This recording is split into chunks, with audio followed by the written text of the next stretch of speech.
എങ്ങോട്ടാ? ഞാൻ ശിവപുരത്തേക്കാ. ശിവപുരത്തേക്കാ? ശിവപുരോ?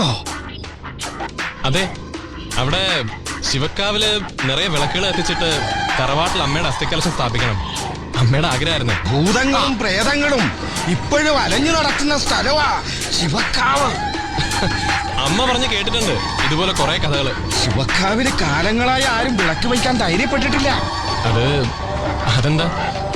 ദിഗംബരൻ മഹാമാന്ത്രികൻ അവൻ ആഭിചാരം നടത്തുന്ന സ്ഥലവാ. ദുർമന്ത്രവാദവും ചോരക്കുരുതിയും ഒക്കെ. സാറ് മറന്നു. 1 മണിക്കൂറിനകം നമ്മൾ തമ്മിൽ കാണുമെന്ന് ഞാൻ പറഞ്ഞിരുന്നു. തന്നെ? ഔ ശസ്ത്രാവരഹസ്താഹ, ഔ ശസ്ത്രാവരഹസ്താഹ.